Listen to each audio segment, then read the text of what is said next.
on, guys? It's me, David Decker Films here, and welcome back to an episode of Madden 17 Cleveland Browns Rebuild. And in this episode, we are going to be doing year number 3 of said rebuild. And let's get right into it. So let's take a look at the roster right here. You can see Kelvin Benjamin is going to be starting on the outside as our wide receiver number 1. In the slot will be Corey Coleman. Isaiah Crowell will be our starting tailback, followed up by Duke Johnson Jr. Christian Shirley, still our superstar development quarterback. You can't forget about him. And we also have Griggs there at fullback, and Willie Snead on the other side, still on the outside as a wide receiver. At tight end, we have Gary Barnage. And to take a quick look at our offensive line, the right side's getting a little bit weak there. 79 and 80 overall isn't the highest, but I mean, hopefully they can get the job done. I hope Trey Turner finally hits 80 overall. That'd be nice.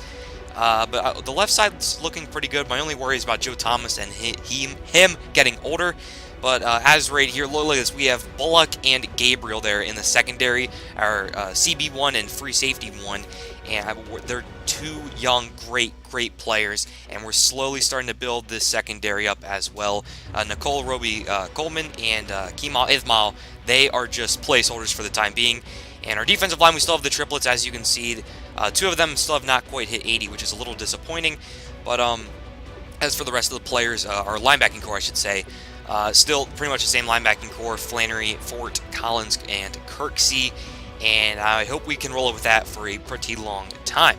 Now for our special teams, we have Josh Lambo there as our kicker, and Britton Colquitt as our punter as well. And I think this is I'm pretty sure we simmed up to week 8 right here, and we are going to upgrade our stadium because the fan happiness is just not where it needs to be. Nobody likes this team. I'm getting the options for relocation. I'm like, I don't want to do that. So that's that. And still here at week 8, we're going to offer Danny Shelton a massive contract, and he's going to decline, saying the salary needs improvement. And so we finish out the season, and we end up 4-12. Oh my gosh. What went worse? What went wrong from last year to this year? That's my question. Has this team not been improving? How has this team not been improving? And I had to take it out on someone, and Hugh Jackson, he's going to be gone here. He's just a level 1 head coach, and I can't have that. I need to keep progressing, get our record better and better and better, not get better than worse again. That's just stupid. We fire the other guy too. And as you can see right here, let's take a look around the league at other teams that have fired their head coach. Marvin Lewis is gone from the Colts. Adam Gase is gone from the Dolphins.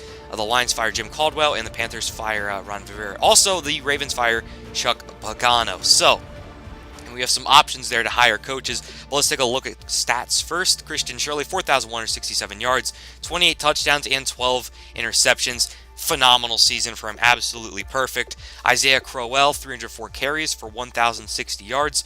3.5 average is not that great, to be honest. That's actually pretty bad. And 5 touchdowns for him. Duke Johnson Jr., 89 carries, 346 yards, 3.9 average, and 8 rushing touchdowns. He had a very solid season and a very good one. I'm happy about that. Kelvin Benjamin, 86 catches, 1,290 yards, and 7 touchdowns for him. He was the leading receiver. Behind him, though, Willie Snead on the other side, 723 yards and 5 touchdowns on 80 catches. Gary Barnage, 72 catches, 717 yards, and 2 touchdowns. And finally, for Corey Coleman, 62 catches, 826 yards, and 7 touchdowns. So Corey Coleman did get the job done in the slot right there, as you can see. High touchdown total and second in the team in receiving yards. That's perfect for him. And you can see that Joe Thomas allowed the most sacks, but it was only 8 sacks, so it's not that big of a deal. Our offensive line played extremely well, and I'm surprised that with the great passing game that we had and our great offensive line, how we did not have a good offense for us to have a good record for us to make the playoffs. So I don't understand that. And our defense right here, take a look at this. Danny Shelton, 21 tackles for a loss. I think Jamie Collins led the team in total tackles. I missed out on that. Sorry about that. Dominic Easley, 10.5 sacks. Sean Flannery, 7 sacks. And Darius Fort, 4.5 sacks. Those guys, oh man, they're just not getting the job done. I went double digits for the both of them. And Jamie Collins with 4 interceptions leads the team. Josh Lambo, dear God, how come he worked for Mr. Hurricane but not me? 10 for 18. That's not going to cut it. He's going to have to leave. And Britton Colquitt there are his punting stats. Kick return, punt return, I don't really care. Let's take a look around the league right now. Ben Roethlisberger leads in passing yards with 4,975. Who leads in passing touchdowns? Let's take a look at it right here. It is Dak Prescott with 49 passing touchdowns and only 5 interceptions. Look at that. Dak Prescott went off this year, and he also threw for over 4,000 yards. Very good season for Dak Prescott. And there's his teammate, his partner in crime, Ezekiel Elliott, 1,989 yards, leads the league, and he's second in rushing touchdowns behind Le'Veon Bell and Devontae Freeman, who both have 18. Elliott only has 17. But still, fantastic numbers put up by those two Cowboys. Allen Hurns leads in receptions, 106. Receiving yards is going to go to Antonio Brown with 1,515, thanks to Ben Roethlisberger, of course. Receiving touchdowns goes to Dez Bryant with 18. So he just absolutely exploded. The Cowboys must be on fire. That's actually terrifying. Dwayne Brown gave up 42 sacks. Holy crap, I would have him benched the moment he gave up like 10. Oh my God, that's terrible. Navarro Bowman, 162 tackles. He went absolutely off. I saw Jamie Collins up there as well. Leonard Williams and Sheldon Richardson, 23 tackles for a loss and 18 tackles for a loss. The two of them, oh my God, they pretty much just camped in the other team's backfield all season long. Josh Norman and Sue Cravens both with 8 interceptions. Teammates lead the league in interceptions. And now for kicking, let's see who had the best kicking percentage. It was Nick Folk with a 96%, 25 for 26. That's pretty solid. Matt Darr led the league in a number of punts, which is not that great of a stat, to be honest, because that means you're not really moving the ball. But now we're going to scroll way down here and look at that. That looks good. We're almost towards the bottom, which means we didn't really need to punt that much, which means we were moving the ball, or maybe we just didn't get the ball at all because our defense couldn't get the other team off the field. It could be a whole bunch of things, but normally that's a good stat. I saw Ezekiel Elliott there with a kickoff return for a touchdown, and then Dez Bryant here with a punt return. So the Cowboys, I mean, they're just absolutely loaded, and they won the Super Bowl last year as well. And take a look at total offensive yards, and look at that. How are we're like towards the bottom. How is that? Our passing game was on fire. Our rushing attack wasn't really that great. But look at this. Our offensive line was almost perfect. Our quarterback was absolutely tremendous, and we're mid-pack in passing yards. I don't get that. And then rushing yards, I flipped it up the other way, so it looks like we're at the top, but we're not. We're actually towards the bottom there. Total yards allowed, let's take a look where we are. We're about middle of the pack, actually a little bit above middle of the pack. That's pretty solid there. Our defense is improving slowly. Pass yards allowed, look at that. We are right up there at the top. That's what I'd like to see. But our rush defense, that's surprising. And guys like Jamie Collins not really getting it done there up the middle, but maybe he's doing it in pass protection, which is nice. Pass coverage, I should say, not pass protection. That's what offensive linemen do. What's wrong with me? 54% on third down. That is not good enough at all. We got to get better than that. That's like pretty much just flipping a coin and saying, oh, like first down or not. That's stupid. Right here, red zone points percentage, only 68% in the red zone. That is not good at all either. We need to improve in efficiency. 89 penalties for 755 yards. I guess that's okay. We're not really penalized like the Bengals or something. I don't know.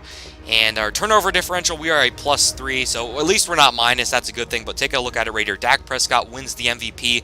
In second place comes Ezekiel Elliott. Jason Garrett wins Coach of the Year. Look at this. They're just going to sweep everything. Of course, not in the AFC. Ben Roethlisberger wins there. Le'Veon Bell backed up behind him.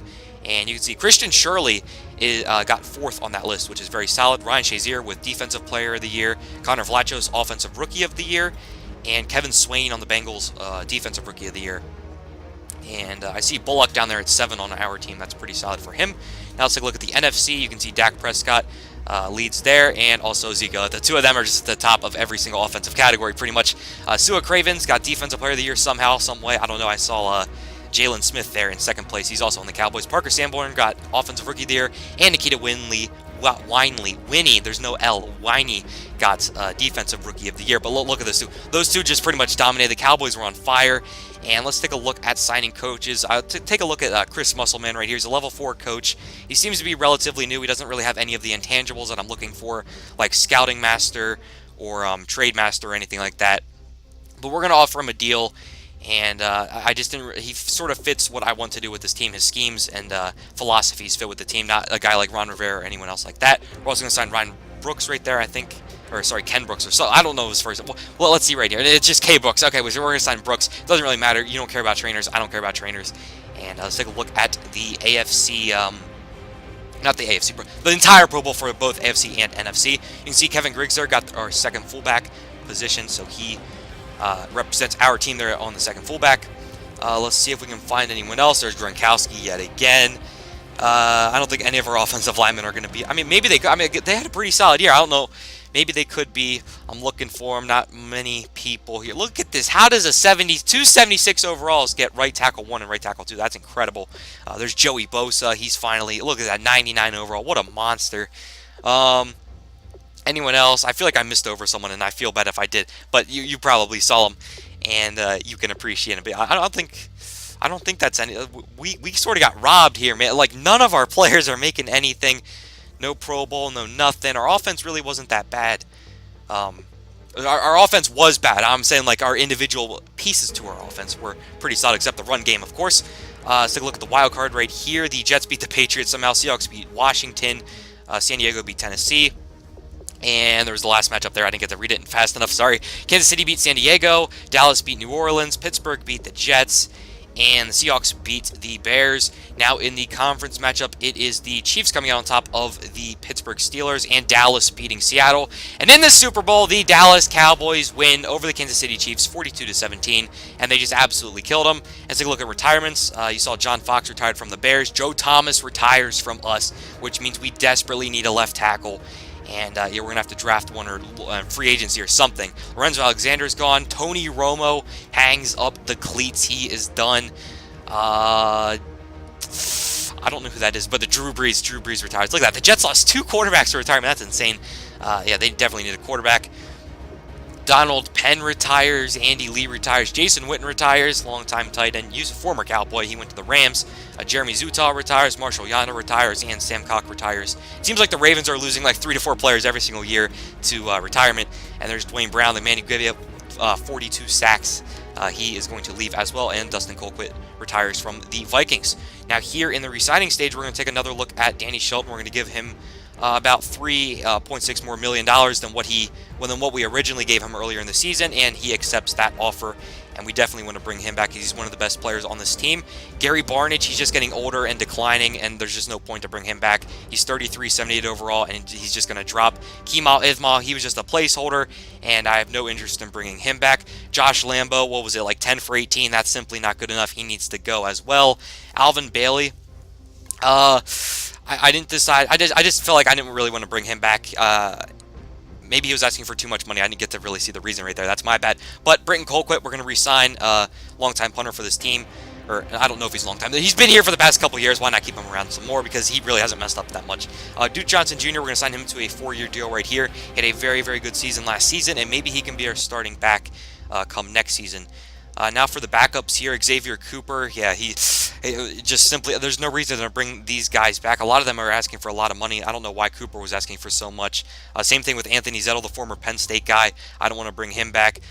Calhoun, we're also going to let go. And now right here, Darren Waller. There was a suggestion in the comment section in one of the previous episodes that pointed out how fast he was, and that's pretty much the only reason I'm going to sign him. He's really not that good of a player, only 77 catching and only 54 run blocks. So all he really has is just speed. And as you can see right here, we're just going to release a whole crap ton of players. Kevin Hogan is gone. Joe Sherbert's gone. Jalen Marshall, I'm losing my patience with him. He's still a 69 overall. Can't quite get to a 70.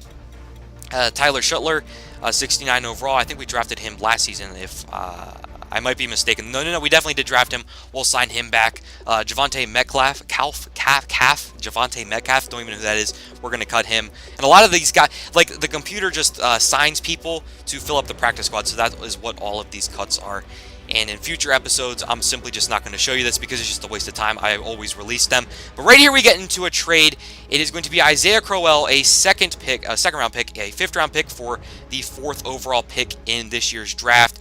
Crowell, we gave him 3 seasons to get the job done, and it's been 3 seasons of disappointment. We have Duke Johnson Jr. Maybe we can draft another running back in this draft, but I am done with Isaiah Crowell. We're going to send him to the Bills there, and again, get the 4th overall pick in this year's draft. Now here in free agency, we're going to take a look at some free agents, tight end specifically, Clive Walford from the Oakland Raiders.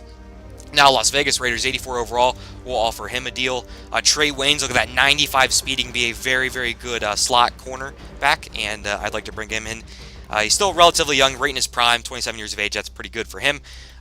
James White, the guy who won it for the Patriots in the Super Bowl 51, the toss to White, and he's in. You know, the famous call. If you're a Falcons fan, it's infamous. But anyway, right here, Will Lutz.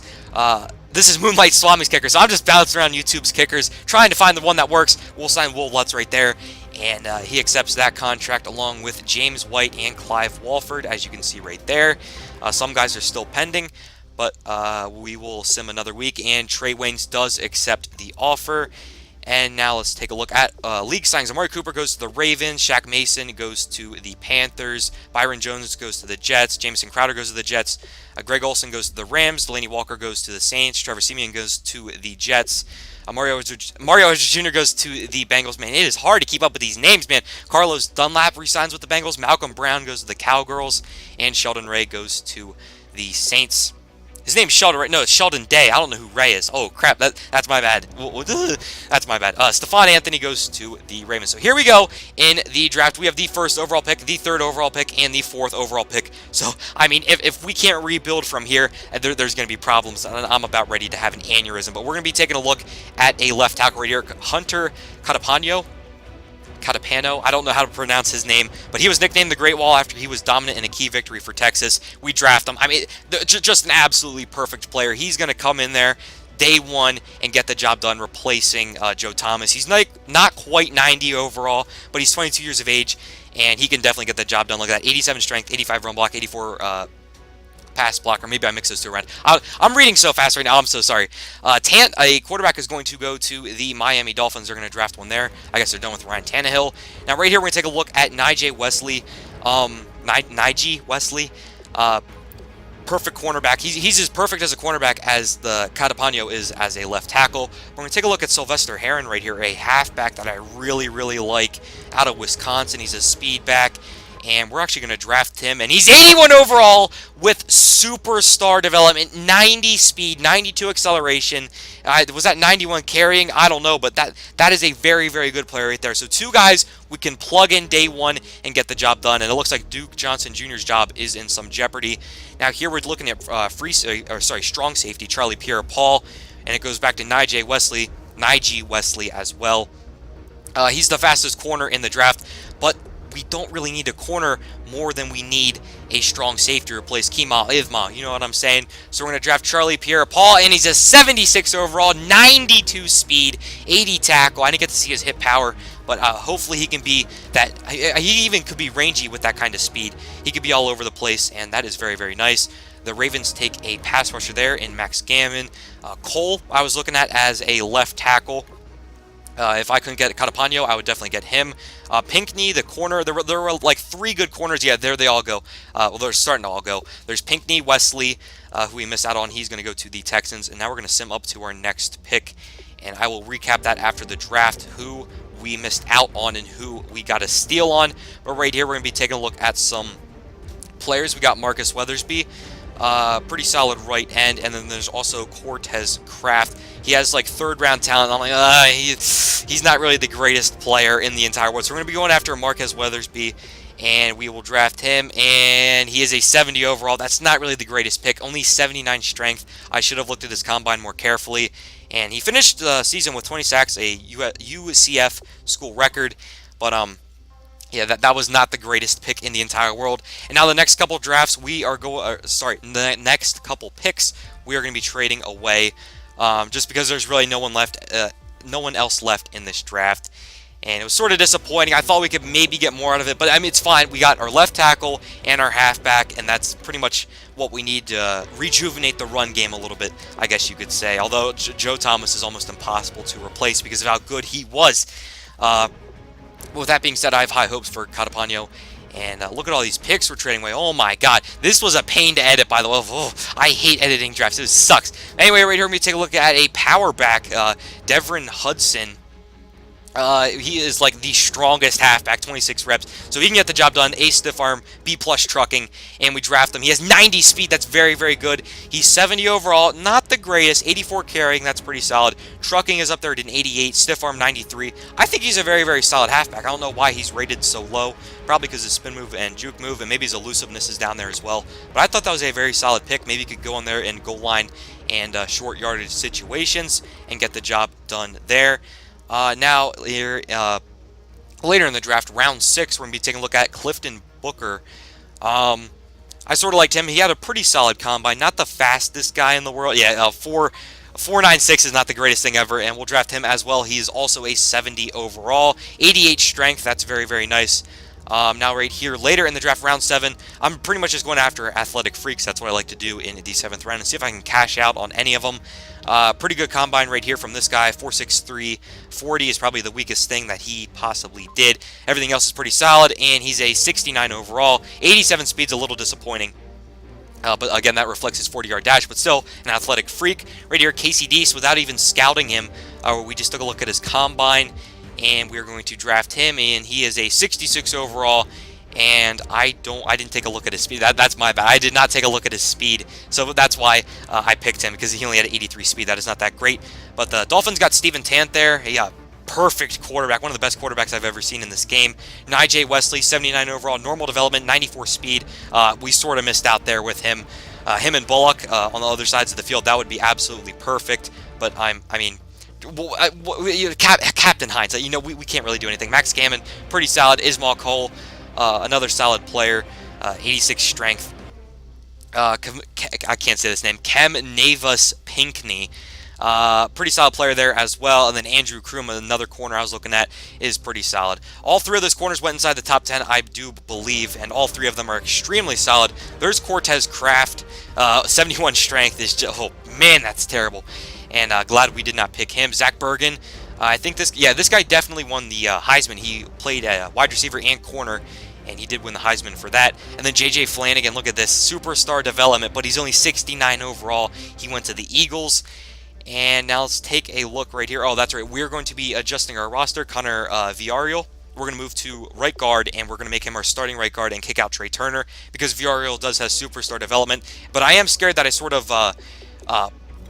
derailed his development in the league, because I did not start him in the first year. Hopefully that does not matter. But right here, Duke Johnson Jr. has simply just become just extra. We don't need him. We're trading him away for Kyle Van Noy to fill up our linebacking core. We're also giving up a 3rd for some later round picks in next year's draft. Now to fill out the roster some even more, we're going to go after Jalen Marshall again. I'm like, why not get him? Matt McGloin, former Penn State guy, I remember him. Bring him back to the Browns this year as well. Malcolm Huntington. This is not the most exciting thing to watch in the entire world. They're not the greatest of players. Look at that, Brian Cushing. I sort of feel bad for him, how much he declined. And then, okay, right here, this is where we get rid of Trey Turner. We're going to trade him to the Giants. We're also giving up a 2nd for a 1st-round pick next year, so that hopefully the Giants suck next year and we get a high draft pick. And that trade offer was accepted, so we do get an extra 1st next year. Ben Shepard. Actually, I think we have 3 firsts. If I don't take a look at it here, I'm sorry. We're going to sign Ben Shepard away from the Seattle Seahawks. And now let's take a look at the roster and end this video. So, overall, it's pretty much more the same. If anything, our offense, I guess, downgraded. No, we did get Clyde Walford there at tight end, but we did lose Joe Thomas there at left tackle. That's not good at all. Connor Villarreal, we're finally going to start him, so maybe he can be better than Trey Turner. But other than that, it's pretty much the same as Shirley, Benjamin, Coleman, and Snead in the passing game. And then we also got Heron there at halfback. Hopefully he can get the job done more than Isaiah Crowell can.